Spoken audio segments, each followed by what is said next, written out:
Senhoras e senhores, estamos abrindo mais um programa Acorda em sua nova temporada. Hoje trazemos para o nosso bate-papo o jornalista Fábio Campos. Fábio é jornalista graduado pela Universidade Federal do Ceará, fundador e editor do Focus.jor. Segundo o próprio Fábio, seu jornal tem compromisso fundamental com a defesa da democracia e das liberdades individuais. E é a partir desses princípios que ele tem baseado toda a sua atuação profissional. E é com esse homem de alta relevância no setor de comunicação da nossa terra que nós vamos conversar hoje neste Acorda. Assim, está no ar o nosso programa. Seja muito bem-vindo, Fábio Campos. É uma alegria recebê-lo aqui no nosso Acorda. A alegria é toda minha estar aqui no programa, nesta casa, que eu prezo tanto e que tenho relação também profissional. É um prazer estar com vocês. A gente conhece o Fábio aqui na Casa de Vovó Dedé como um grande jornalista. Eu acompanhei muitas gravações suas aqui, mas eu queria mostrar agora para quem vai nos assistir como que começou essa trajetória, quando que houve o primeiro despertar para a comunicação. A grande pergunta, essa porque, embora o despertar tenha acontecido muito cedo, mas muito cedo mesmo, eu me lembro que, bom, depois eu entro nesse ponto, mas a entrada se deu antes, aliás, se deu depois, melhor dizendo, de 4 anos que eu fiz um curso de economia na Universidade Federal do Ceará. Só depois disso, né, antes de terminar o curso, inclusive, foi que eu fui fazer novamente vestibular na Universidade Federal para jornalismo. Foi quando eu percebi, opa, minha profissão é outra, não economista. Mas essa relação com comunicação ela vem desde muito cedo, né? Leitura é a base da minha vida profissional, é a base da minha vida. Eu me lembro que, com 9 anos de idade, estou falando aí a leitura de consumo de produtos jornalísticos. Com 9 anos de idade, eu já ia, na hora do recreio, lá para a sala da diretoria, num colégio salesiano, de padres salesianos, que havia ali na Avenida João Pessoa, chamado Colégio Salesiano, Dom Lustosa, né, que, por sinal, infelizmente fechou. Hoje está lá a Fé Comércio ocupando aquele espaço. Eu já ia para a sala da diretoria na hora do recreio para ler o jornal. O colégio tinha assinatura de 2 jornais e era a hora que eu ia ler. E não posso deixar de dizer que a minha curiosidade principal, então, era o jornalismo esportivo. Torcedor do Ceará que sou, eu ia em busca de informações do futebol. Eu gostava de conversar com os amigos sobre isso, então ficava atualizado, e era o jornal, o impresso, que é uma coisa mais difícil, mais sofisticada do ponto de vista do relacionamento com a comunicação, né? Ao contrário de TV, rádio, que o cidadão ali é um pouco passivo, fica assistindo aos outros. Então, o primeiro despertar veio aí, nessa relação com o jornal. O jornalismo impresso, para mim, é a base do jornalismo, né? Depois a gente pode discorrer sobre isso, mas respondendo a tua pergunta ali, esse despertar veio aí na relação com a comunicação, lendo jornal impresso, né? E, basicamente, o caderno esportivo ele ficava ao fim do caderno principal. Era uma tradição, né? Não tinha ainda os cadernos exclusivos de jornalismo, né? Então ele ficava ao fim. E eu, para chegar ao fim, evidentemente que eu passava o jornal inteiro, ia lendo lá política, cidades, economia, e acabava chegando no esporte. Então, essa foi a primeira relação que eu tenho memória, fora a rádio e televisão, né, com a comunicação profissional, né, com o consumo de comunicação profissional. A paixão veio muito cedo, mas você, podemos dizer que ingressou mesmo no mundo depois dos 4 anos que passou fazendo a economia.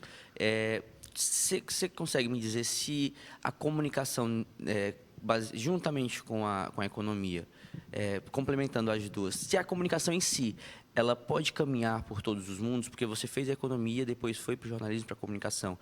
Essa economia se perdeu ou você levou ela junta? Levei junto. Isso o conhecimento, leitura. Toda leitura que você faz, ela é extremamente enriquecedora da sua profissão como jornalista.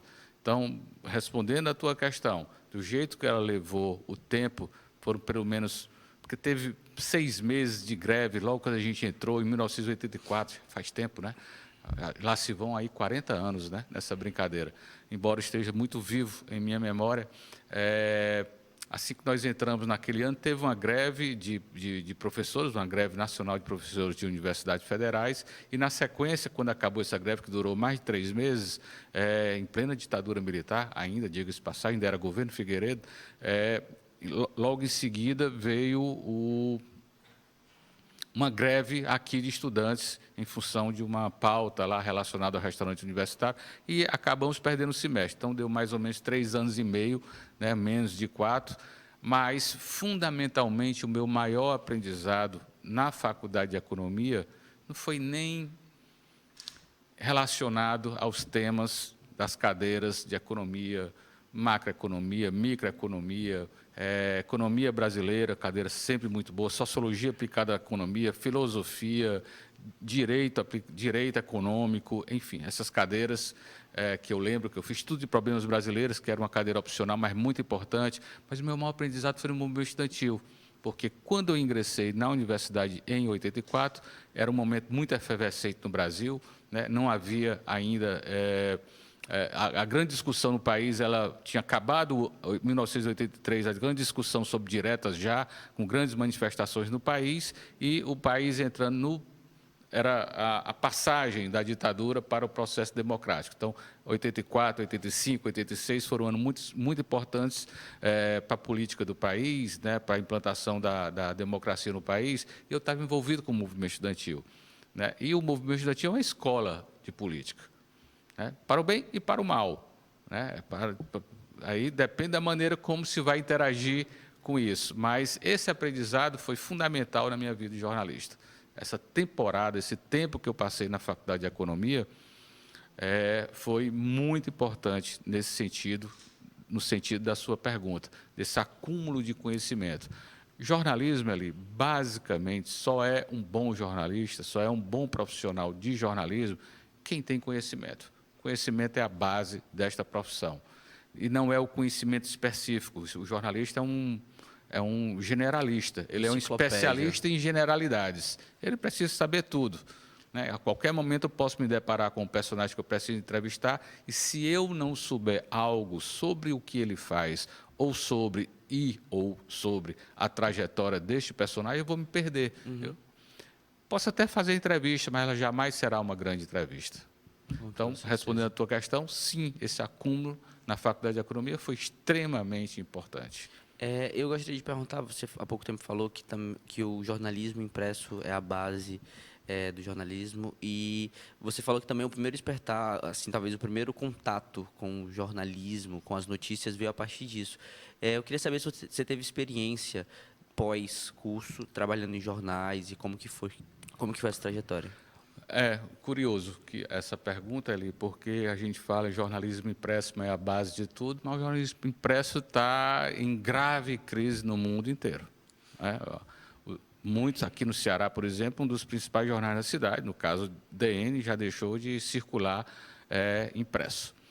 Isso aí é em função dessa revolução tecnológica que atingiu em cheio o jornalismo, né? A mídia jornalística clássica. Mas a produção que a gente fala impressa, ela é o texto escrito. Esse permanece.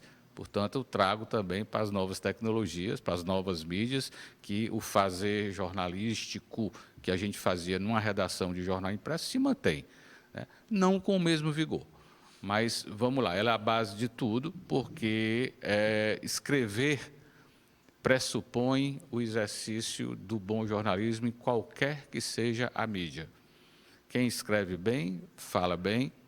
Quem fala bem, escreve bem. Quem escreve bem, escreve para a TV, escreve para a rádio, escreve para mídias eletrônicas, seja qual for ela, são muitas, né? Então, por isso que eu digo que é a base de tudo, né? O ato de escrever é a âncora, é o fundamental do bom jornalismo. E do mal também. Quem escreve ruim, né, jamais vai ter a qualidade necessária para ter reconhecimento, enfim. Mas a minha primeira experiência no jornalismo foi, felizmente, já no impresso, aí de cara, embora tenha tido uma ou outra experiência de assessoria de imprensa, que não é significante na minha vida. Mas em 1992, final de 92, já entrei no Jornal O Povo, né, que até então era a principal, a melhor escola de jornalismo do Ceará, né? E a partir disso aí, você acaba desenvolvendo outras aptidões dentro do jornalismo, né? Como rádio, acabei fazendo rádio diversas vezes, e TV, né? Que é uma das experiências que eu mantenho até hoje, né? Dentro das novas mídias, e isso se desenvolve naturalmente. Boa parte dos grandes profissionais de TV, inclusive, eles saíram das redações dos jornais. Né? Você pegar uma Globo News, por exemplo, os grandes profissionais, os grandes comentaristas de política, de economia que estão lá, estou tratando aqui como uma referência, né, eles são oriundos das redações de jornais. Então, é por isso que eu digo que a base de tudo é o impresso, né, ou esses grandes jornais, o impresso aqui hoje, entre aspas, né, mas escrever, fazer elaboração, fazer análise política, de economia, é a base fundamental para o exercício dessa profissão. Isso acontece hoje, não existe mais a possibilidade de um jornalista que só escreve. Né? Hoje ele tem que ser múltiplo, né? E conseguir abarcar todas as mídias que estão hoje disponíveis, e elas são muitas. Né? Que maravilha. E, Fábio, você falou sobre o mau jornalismo. Eu queria que você falasse um pouquinho sobre o que seria esse mau jornalismo. Seria um jornalismo mais doutrinado, um jornalismo que instigasse ou levasse as pessoas para um só caminho? Seria isso? Não, o mau jornalismo, para mim, é falta de conhecimento. A incapacidade de passar a mensagem, a incapacidade de fazer a leitura crítica das coisas, a falta de independência, principalmente. O jornalismo ele é engajado, naturalmente. Ele é engajado num conjunto de ideias, não engajado em partido. Eu não acredito em jornalismo que está engajado com uma causa, por exemplo, partidária. Né? Uma causa política, sim. Né? O jornalismo sempre foi engajado. O jornalismo foi motor das grandes mudanças da humanidade. Né? Ele foi... E isso, desde você pegar aí a Revolução Francesa, boa parte dos revolucionários de então, eles escreviam em jornais, né? Eles se multiplicavam naquela época, inclusive os jornais. Mas eram esses panfletos escritos, né, que foram fundamentais em grandes transformações da humanidade. Então, isso é o compromisso com ideias, né?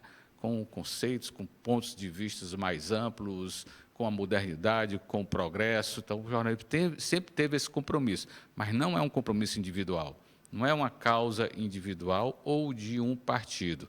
Evidentemente que houve um tempo, e isso é muito marcante, onde os jornais eram ligados a grupos políticos. Então, naturalmente, isso acontecia. Naturalmente, aliás, nos Estados Unidos ainda, de certa maneira, né? Já os Estados Unidos é muito claro isso aí, que há o jornalismo mais progressista, né, e o jornalismo ligado à direita. E o progressismo hoje se vincula à ideia de esquerda. Então, é um jornalismo mais à esquerda e outro mais à direita, lá que assume suas posições claramente. Lá, o jornalismo ele opta por candidatos, isso se dá de uma maneira muito natural, mas não se exime de tratar as questões como elas devem ser, né? Embora isso se perca muitas vezes no meio do caminho. Mas a minha crença é que o jornalista não pode usar adesivo de candidato, o jornalista não pode usar adesivo de partido, causas de grupos, causas individuais ou coisa parecida, não é própria do bom jornalismo. Então, ele tem que ter a credibilidade do jornalismo passa pela independência. Para mim, fundamentalmente, é isso. A isenção diante dos acontecimentos que eu estou dizendo são os partidários, acontecimentos políticos de baixo relevo. Né? Você tem questões de amplo relevo, como uma ideia de democracia. O jornalista tem que ser comprometido com isso. Tanto que você, no começo aqui, você citou que um dos pontos que hoje o veículo que eu estou à frente, o Fox Poder, ele é um defensor ardoroso da liberdade de expressão, por exemplo, é uma causa, mas é uma causa de democracia, é uma causa de ideal humanitário, a meu ver. Então, esse compromisso, ele precisa existir, precisa ter esse compromisso do jornalismo e do jornalista com esse tipo de causa, mas jamais uma causa política, uma causa política partidária, deixando mais claro. Isso sim é mau jornalismo para mim. Perfeito. Fábio, no início você tinha falado que o despertar veio há muitos anos atrás, ainda na escola, com as leituras em jornais impressos. E você também falou que é um grande... não falou com essas palavras, mas deu a entender que gosta do esporte. Durante sua trajetória como jornalista, nunca lhe passou pela cabeça trabalhar com Não, jornalismo não, esportivo? nunca passou. Nunca passou, nunca foi a minha praia. Tá? Eu gosto, até hoje eu leio, me interesso, vou ao estádio de futebol, vou com os meus filhos para o estádio, mas nunca me passou pela cabeça fazer jornalismo esportivo, não. Se fosse necessário, eu faria.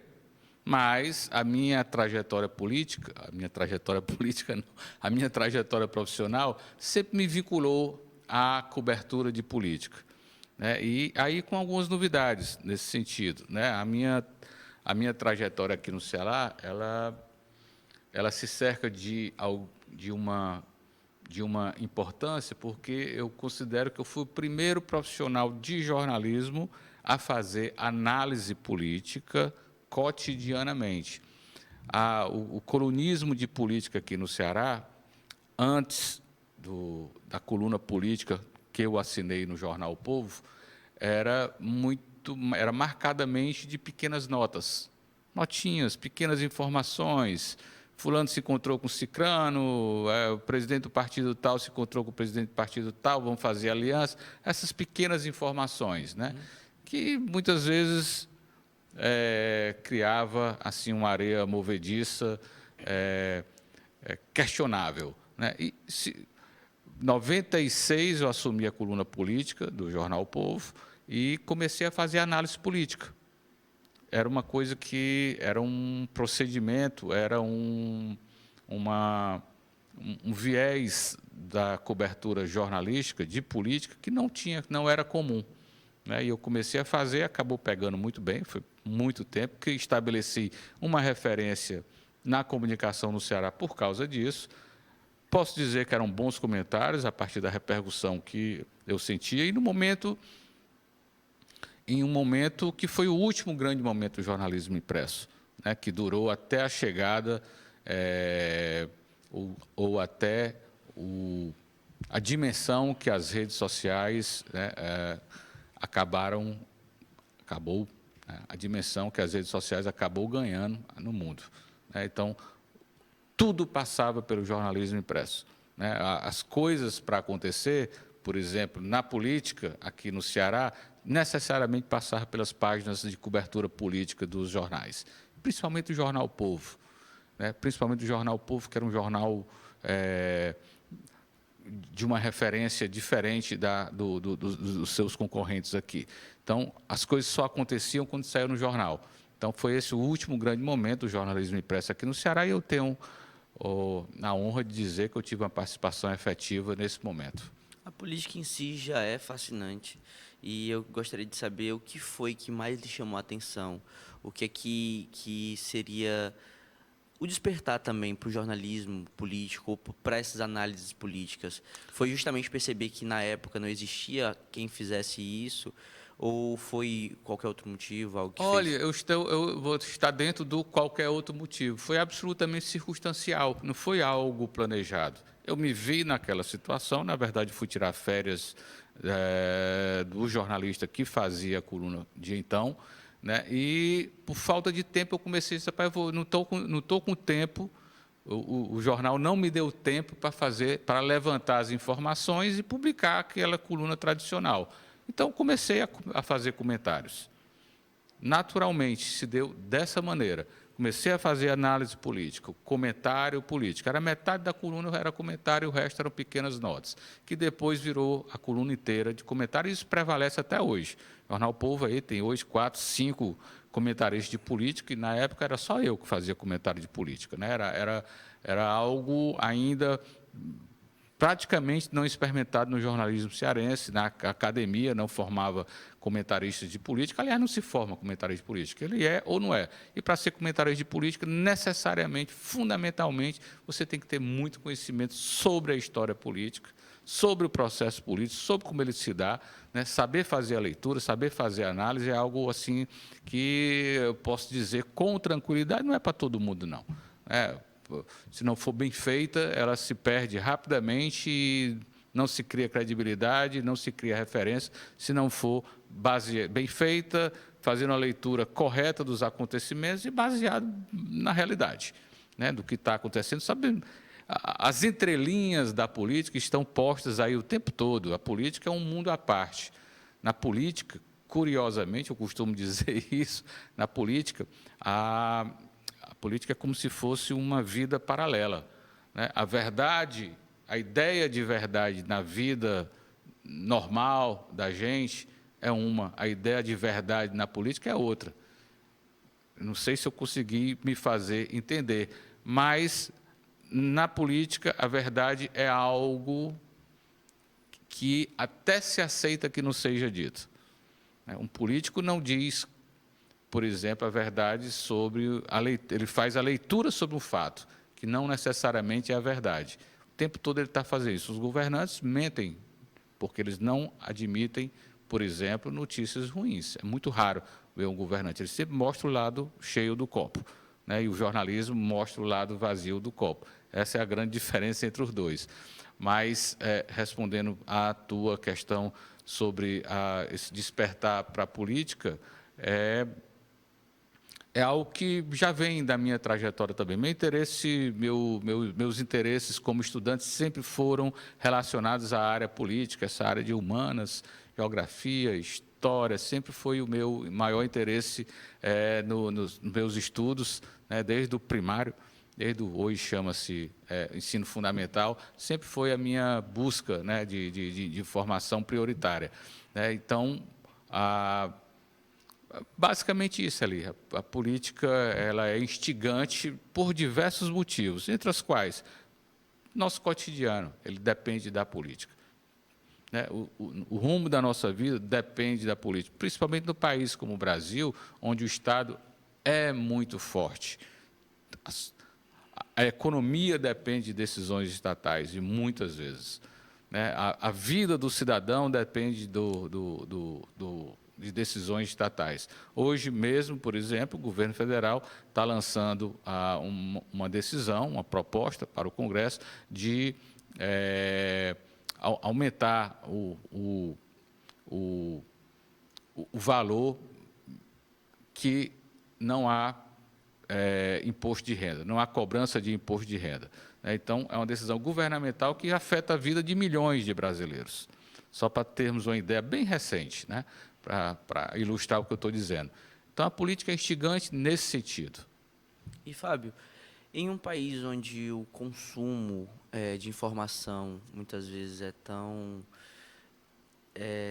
perigoso, eu diria assim. Perigoso em que sentido? Perigoso no sentido de que muitas vezes quem está em casa hoje em dia consumindo informações por redes sociais, às vezes não tem a certeza de que aquele conteúdo é verdadeiro ou não, se aquele fato é de agora ou não. A gente tem essa dificuldade de compreender as notícias e as informações, até mesmo porque as redes sociais, devido a essa pressa de atualização de notícias, não nos permite ter um tempo cronológico de se agora ou não. Fica difícil para compreender. Perigosíssimo. Entendi o seu perigo aí.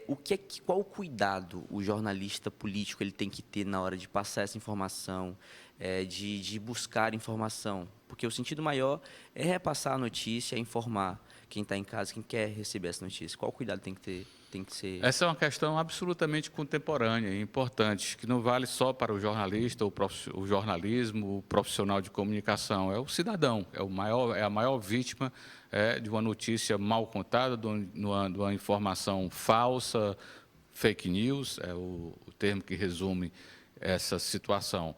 Mas eu digo sempre aos meus interlocutores, a familiares, a amigos, enfim, baseie-se somente em informações que sejam oriundas de profissionais comprometidos com o trato das informações, né?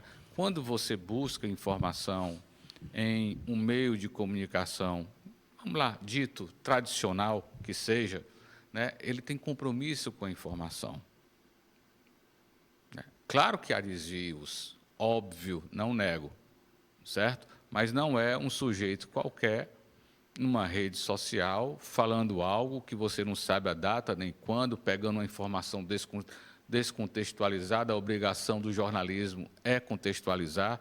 O jornalista, quando está dentro de uma estrutura profissional de comunicação, uma empresa, ele tem responsabilidades sociais, né? E isso implica em um comportamento responsável também, jornalisticamente falando. Então, é o grande conselho. Hoje, mais do que nunca, com essa disseminação. Hoje, qualquer um vira um analista de política, qualquer um vira um jornalista, entre aspas, né? Ainda é importante que o jornalista tenha formação para tal, mas qualquer um usa. Essa é a grande questão ali, porque até muito recentemente, não faz muito tempo isso, eu ainda peguei, quando eu entrei a primeira vez numa redação, ainda era a maquinazinha de datilografar, né? Então, passei por essa transição da máquina de datilografar para o computador, desktop tradicional, até hoje conseguir fazer jornalismo por um equipamentozinho desse aqui que está à mão. Então, é um processo assim que eu acho que ninguém mais vai passar por isso, né? Marcantemente da minha geração que teve essas etapas, né? E a credibilidade do jornalismo se construía de uma maneira muito simples. Eram os profissionais de jornalismo que estavam dentro das redações. As redações eram estruturas empresariais, né, consolidadas, né, com responsabilidades sociais, né, muito claras, com representatividade, com visibilidade, e era fácil antever. Olha, o Fábio é o jornalista do jornal O Povo. Essa era a estrutura. Então, isso acarreta aí uma série de circunstâncias na definição do fazer profissional.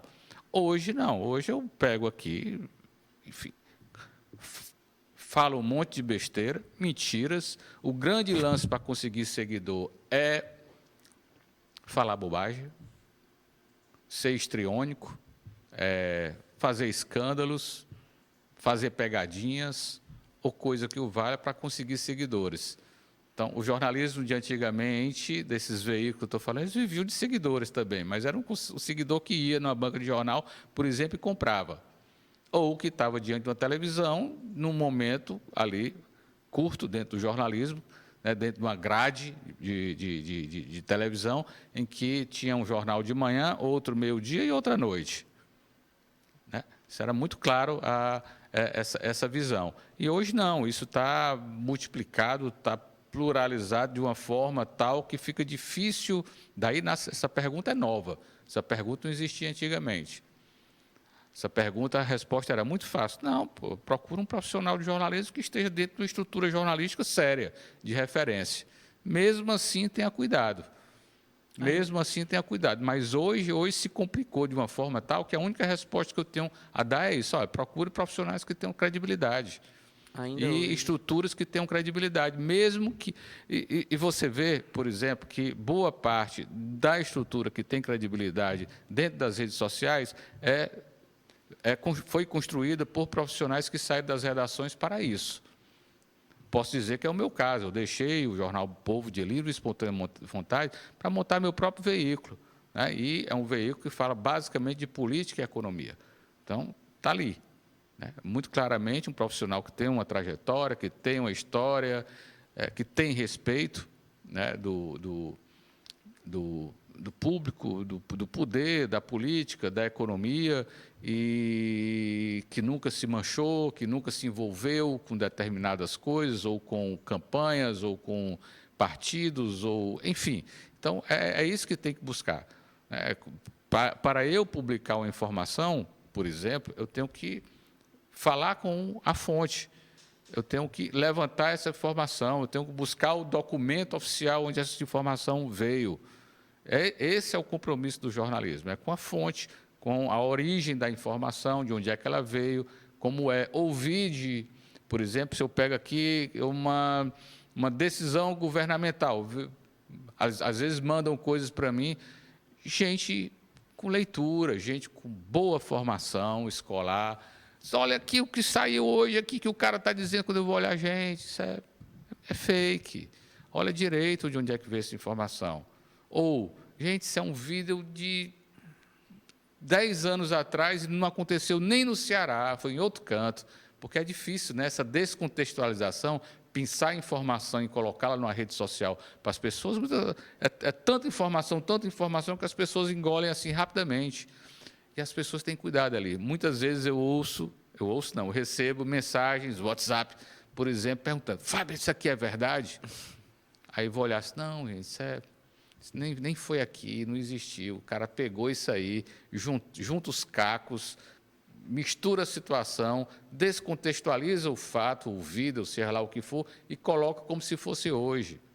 Então, isso na política virou algo terrível, porque na política, o que eu disse ontem não é mais o que eu digo amanhã, a conjuntura muda com ferocidade, com imensa velocidade. Eu não posso cobrar algo que, por exemplo, o presidente Lula disse há 5 ou 6 anos e dizer que, olha, aqui é incoerência. Não é incoerência. As coisas mudam. Elas mudam de uma maneira rápida e, às vezes, violenta. Violenta no sentido da velocidade. E cobrar coerência, por exemplo, é algo assim que temos que ter muito cuidado, a não ser que sejam questões de fundo, questões relativas à democracia, compromissos com a transparência, enfim. Mas, não sei se respondi a tua questão, mas, Eli, essa é uma questão premente hoje. Na minha leitura, o tempo pode ser longo ou médio prazo, mas o tempo vai resolver essas questões.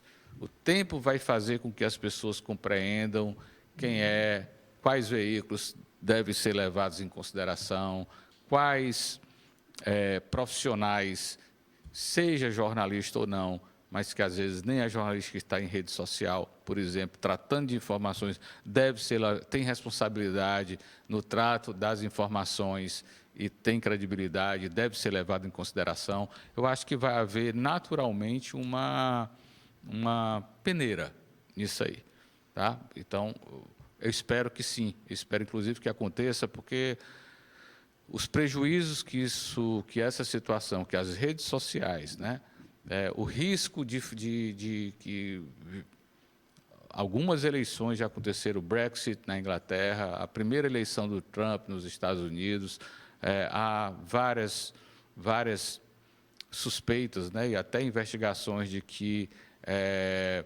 através das redes sociais, ocorreram manipulações, não é manipulação de voto, não, mas manipulação de consciência. Né? Se eu só lido por exemplo, se eu acredito muito vamos lá, vou pegar essa época aí, 2016, que era o Facebook, era a grande rede social. Então, quem comanda aquela rede social sabe exatamente quais são os grupos que estão lendo, o que é que essas pessoas gostam, o que é que elas consomem, como é que elas pensam, pelo tipo de postagem que ela faz ou pelo tipo de leitura que ela faz. Então, as redes conseguem saber, elas sabem mais sobre a minha vida, às vezes, do que eu seria capaz de organizar. Uhum. Porque elas sabem o que é que eu gosto, o que é que eu leio, qual é a piada, qual é o vídeo engraçadinho que eu costumo gostar ou reproduzir, passar adiante, qual é a informação que eu consumo, está tudo lá na rede social. Então, ela sabe muita coisa a meu respeito. E se ela começar a botar só esse tipo de informação para mim, que é o que acontece de fato, a minha consciência, a minha cabeça, a minha leitura da realidade, ela vai ficar absolutamente controlada, digamos assim, pelo simples fato de que eu só recebo esse tipo de informação. Então, isso já aconteceu já no mundo, é algo que precisa ter muito cuidado. Eu não sei o quanto piorou a humanidade, o quanto melhorou em função dessas novas tecnologias, e só o tempo dirá. Maravilha. Fábio, você falou que hoje em dia qualquer um é um analista político, qualquer um é um jornalista. E hoje Pretensamente. De fato, qualquer um que tenha acesso à internet e um celular que possa gravar se torna... É um estúdio, né? Qualquer coisa. E eu queria saber se você enxerga isso como um risco ao profissional, ao jornalista que estuda o tempo determinado, tem um compromisso. É um risco ali. É um risco porque o jornalismo, por natureza, é sério. Jornalismo é sério. Não dá para trabalhar com outra coisa que não seja a seriedade no trato das questões.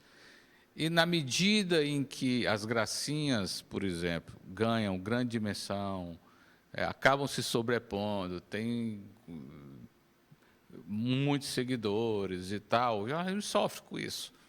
Sofre. Ele vira, na medida que ele vira mais um no meio a esse zoológico aí de opções, né, ele perde um pouco.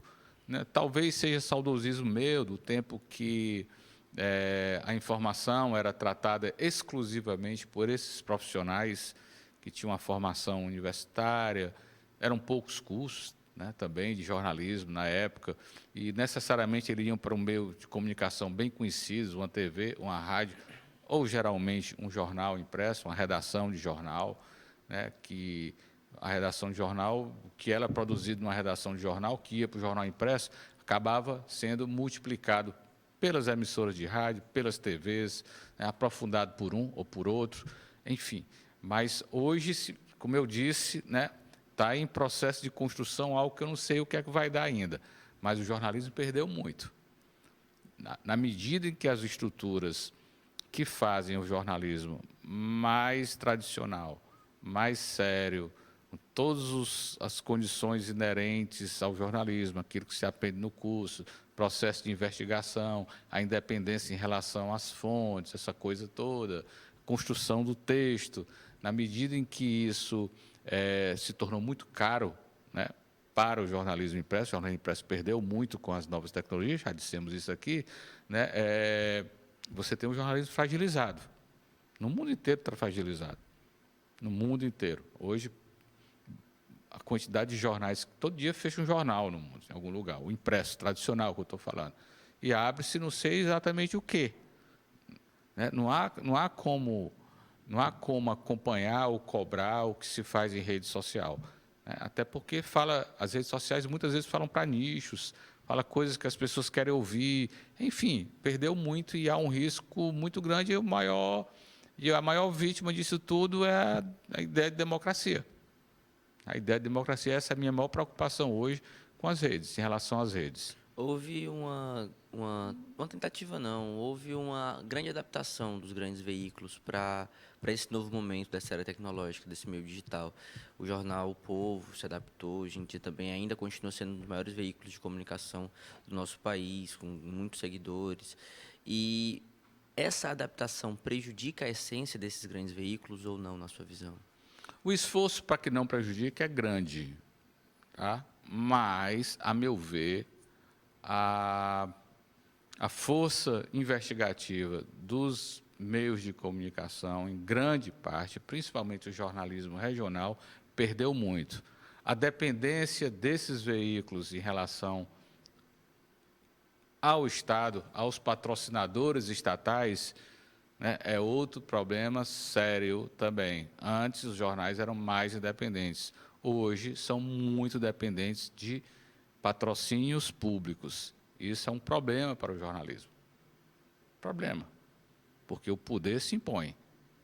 Ele não publica ou não garante boa fonte de recursos, por exemplo, para um veículo, para os projetos desse veículo, se não tiver ali uma interlocução amigável. Isso, para mim, hoje, é um dos problemas mais graves. Na medida em que o jornalismo impresso, como referência, empobreceu, né, ele ficou mais frágil diante do poder político. Esse é o maior risco que eu vejo. E ele empobreceu por causa das redes sociais, por causa da diluição da informação trazida pelas redes sociais. Quem é que compra um jornal hoje para ler? Difícil, né?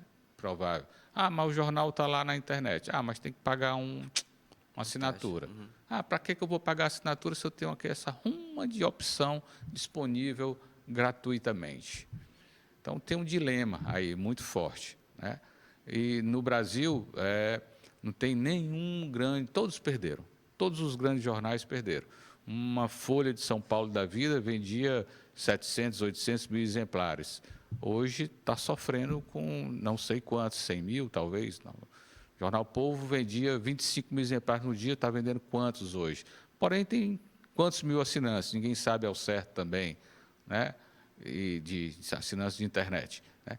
Enfim, é clássico no mundo, né? Alguns jornais estão sobrevivendo muito bem no mundo. É o caso de referência do The New York Times, jornal norte-americano, que está com 10, 11 milhões de assinantes de impresso, mas principalmente do jornal digital, né? E isso faz com que ele se mantenha muito forte, muito forte. Seria uma questão, Fábio, de uma questão social, uma questão não somente social, mas uma questão de formação. Eu falo isso pela história do país em si, da formação de cada um, da busca pelo conhecimento de cada um. Você acabou de dar o exemplo de um grande jornal que talvez seja uma das maiores referências jornalísticas do mundo. E, infelizmente, aqui nós, jovens, adultos, crianças, a gente não cresce com essa ideia de pesquisar sempre, de conhecer sempre. Seria uma questão estrutural isso, essa falta de pesquisa? Porque, como você falou, para que eu vou assinar um site, um blog, se eu tenho aqui a noticiazinha simples, mas já tenho? Esse querer mastigado, sem buscar atrás, sem pesquisar se aquilo realmente é verídico ou não, seria uma questão social, uma questão estrutural, na verdade? Atinge o mundo inteiro. Até sociedades mais desenvolvidas, sociedades mais escolarizadas sofrem com isso também, né? As pessoas... As pessoas, de maneira geral, isso no mundo inteiro, elas acordam para trabalhar, passam o dia trabalhando e voltam para casa. Não tem muito tempo para ficar o tempo todo ali. E, ao chegar em casa, jantar, enfim, ele vai querer se divertir. Hoje a TV não é mais o rei da casa, né? Cada um se diverte individualmente, busca entretenimento ou no celular, ou no iPad, ou no stream para ver filmes ou coisa parecida. Ou para ver bobagens, apenas rir, gags, piadas, pegadinhas de brincadeira, essas coisas aí. Então, o consumo da informação, em meio a isso tudo, isso não é novidade não, desde antes. Desde antes. Quando eu digo para você que era fácil medir, na década de 90, uma empresa como o Jornal Povo ou o Diário do Nordeste era uma média de 25 mil exemplares por dia. Vamos somar os dois, digamos que 50 mil jornais por dia. Mas numa população, na época, de 2 milhões de habitantes, já era insignificante. Em função de uma sociedade pouco escolarizada, então, pouco afeita à busca pela informação, pelo jornalismo, enfim, né? E também por essa estrutura, né? Onde as pessoas chegam, passam o dia trabalhando e ainda aí consumir informação que muitas vezes era ruim, é complicado. Em meio a isso tudo, se sobressaía o jornalismo esportivo, que é uma agenda positiva, e outra agenda muito negativa, mas que consegue atrair muito público, que é o jornalismo que aborda a violência, né? Que aborda a insegurança pública. Ainda multiplicam-se esses telejornais por aí que vivem do defunto na rua, que vivem dessa cobertura perniciosa, enfim, que tem grande audiência. E, de alguma forma, as pessoas se sentem muito atraídas por esse tipo de informação, até porque lidam com a vida. E, ao lidar com a vida, né, faz com que as pessoas se interessem muito por isso. Ao lidar com a morte, está lidando com a vida, né? E isso atrai muito, muito, muito, muito consumidor. Então, na minha leitura, respondendo aqui a tua questão, a resposta está nisso. As pessoas têm mais o que fazer também. E, às vezes, consumir a informação fácil é prazerosa. E, às vezes, ouvir exatamente o que eu quero ouvir, eu já penso, também é algo reconfortante. Eu acho que isso acontece com muita frequência, por isso que alguns maus profissionais de jornalismo, ou comprometidos com ideias nicho, né, acabam se sobressaindo. Maravilha. E eu gostaria de falar um pouquinho também agora sobre o Focus. Focus Poder, a gente, como eu falei no início, aqui na Casa de Vovó Dedé, a gente conhece o Fábio Campos como o jornalista do Focus, jornalista político. E quando que surgiu a ideia de criar seu próprio site, seu próprio blog, e a maior motivação dessa criação? Assumi o Jornal Povo a primeira vez, entrei no Jornal Povo, contratado como jornalista já para a editoria de política, como repórter de política em 92. Teve um pequeno intervalo, fiz uma assessoria de imprensa, saí do jornal e voltei em 94, e na plena campanha eleitoral, setembro de 94, uma campanha eleitoral muito importante na história do país, né, que elegeu o segundo presidente da República pós-ditadura, no caso foi eleito Fernando Henrique Cardoso, no Brasil, presidente da República. Aqui foi eleito para um novo mandato, seu segundo mandato, o ex-senador, ex-governador Tasso Gereissati. Então, foi um momento assim. Logo em seguida, eu assumi a coluna política e era um momento muito interessante do país, de grandes mudanças, de reformas constitucionais, quebra de monopólios econômicos no país, enfim. E passei quase 15 anos escrevendo a coluna política do jornal. Isso dá mais de 5.000 colunas, se for somar.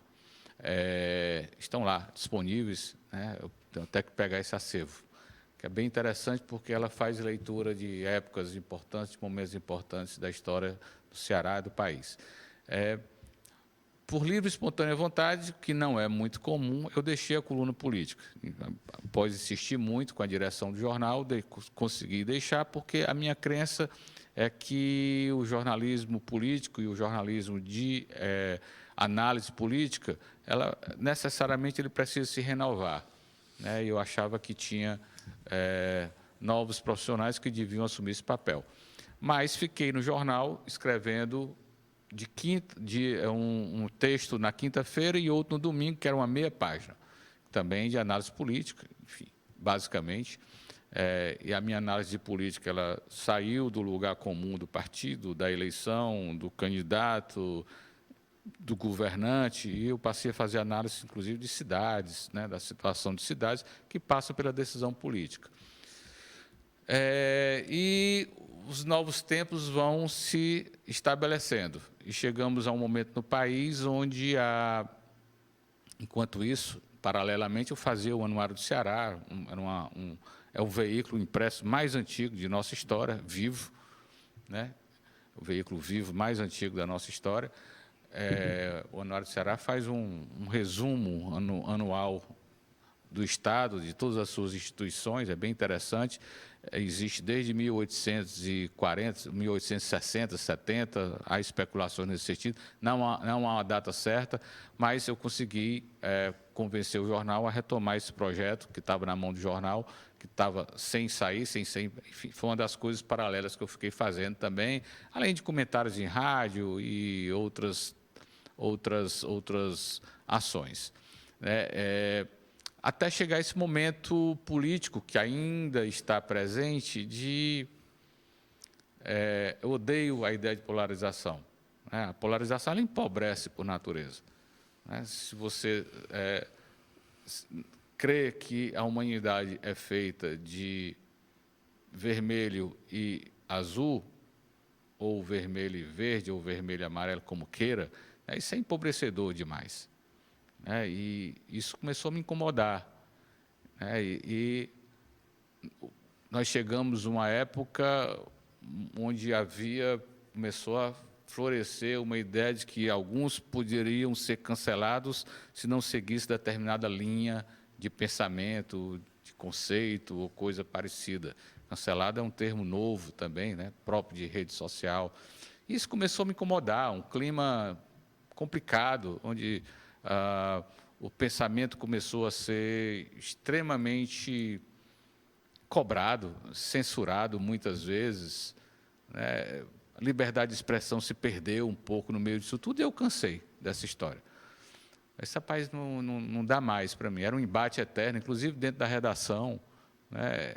E como o meu pensamento era muito livre, acabava havendo embates com a redação, não que a redação fosse livre, mas ela tinha um determinado pensamento que não era exatamente o meu. E que eu acredito no plural. Quanto mais plural for, melhor. Por isso que eu não gosto de polarizações ou de sensos comuns, né? Eu acredito na pluralidade. Então, decidi sair. Isso foi um processo, inclusive, muito comum. Hoje, grandes veículos... Eu cito os Estados Unidos, gente, porque é sempre uma referência no exercício do jornalismo.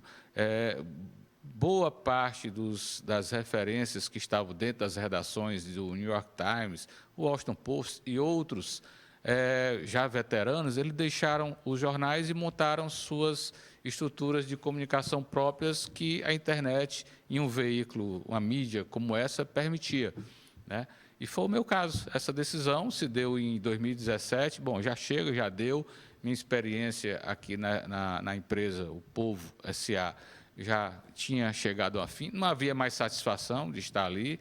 E, enfim, novos desafios, que é algo que é muito rico na trajetória de qualquer profissional, de qualquer pessoa, mudar de rumo. Já chega, aquilo não está dando mais, já chega, eu vou fazer outra coisa. E hoje eu estou com o Focus, que é um veículo que fala basicamente de política e economia.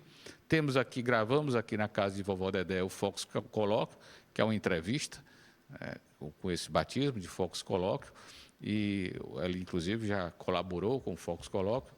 E, enfim, essa experiência é uma experiência, assim, não é fácil, é difícil, porque, como eu disse aqui no começo da nossa conversa, hoje está tudo muito diluído, a quantidade de opções disponíveis.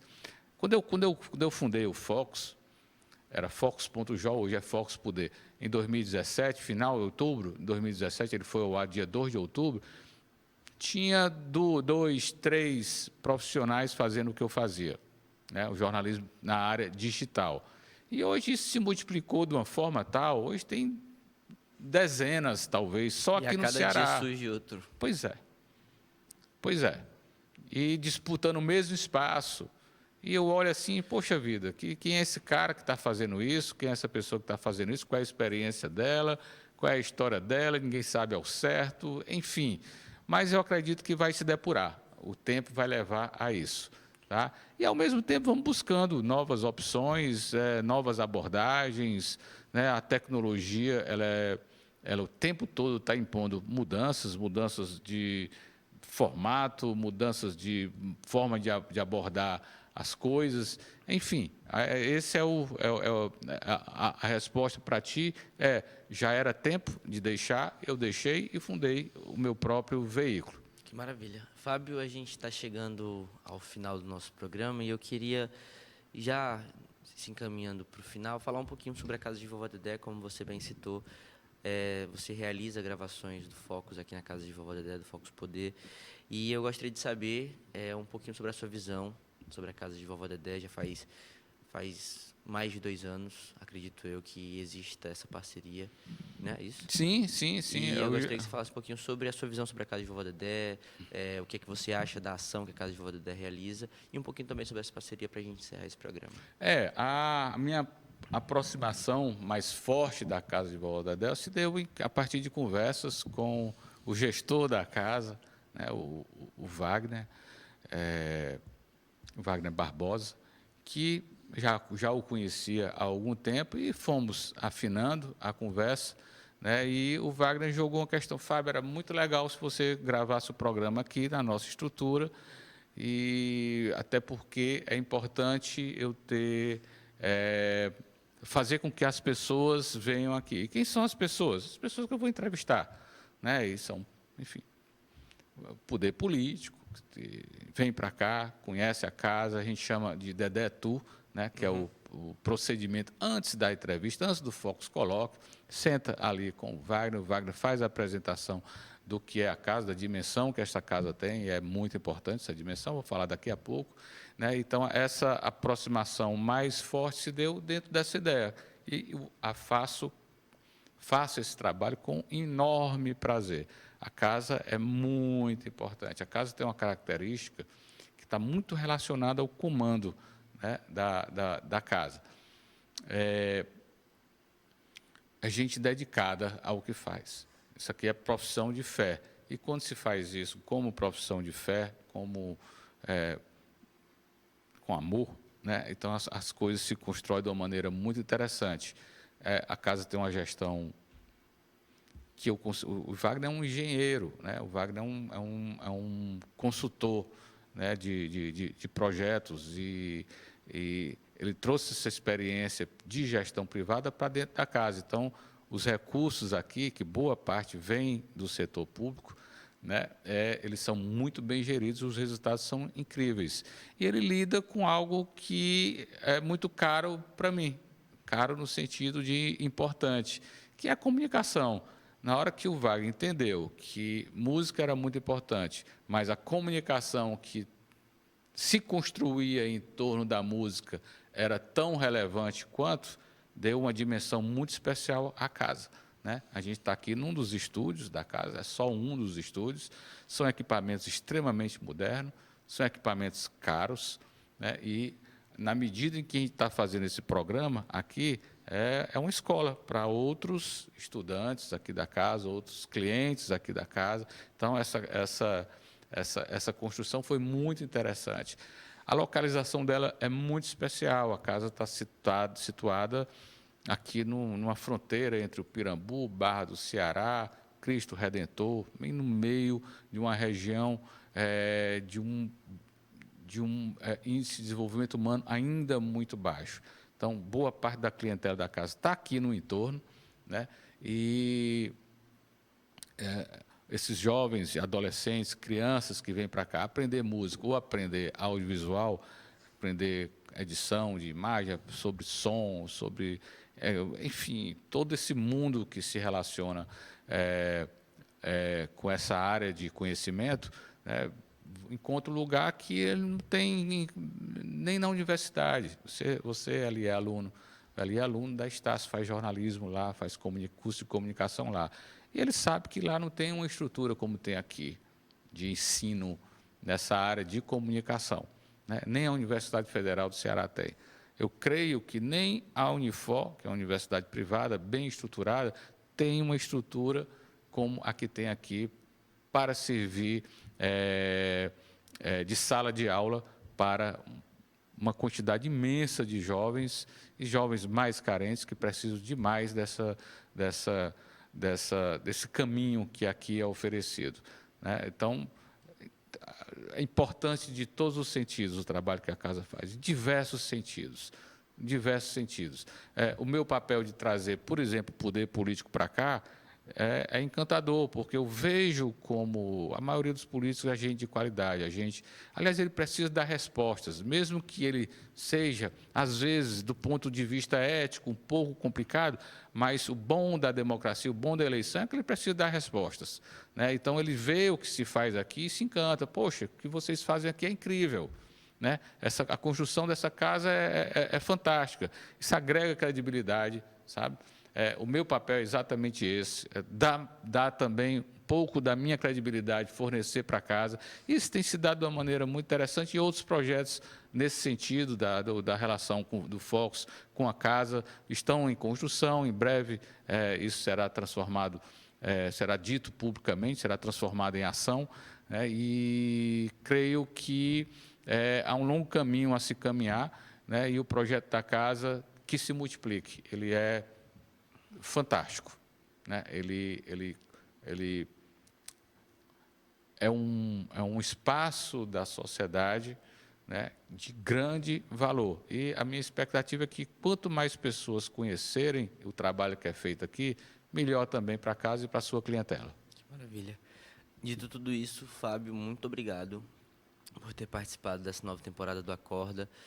E a gente está ainda engateando, mas quando foi confiado a mim esse trabalho, esse cargo, esse novo momento, me passaram a importância deste programa. Então, é muito importante também contar com bons convidados como você. Então, Fábio, mais uma vez, muito obrigado por participar do Acorda e bater esse papo comigo. Eu que só tenho a agradecer, ali. Gateando, sim, mas um trocadilho, a passos longos. Que maravilha. Então, gente, é isso. Eu peço que todos vocês continuem ligados no nosso canal do YouTube e nas redes sociais da Casa de Vovó Dedé para ficarem por dentro de tudo que se passa na nossa instituição. Um grande abraço. Focus Acorda, Nós em Rede, daqui a pouco está de volta na tela de todos vocês.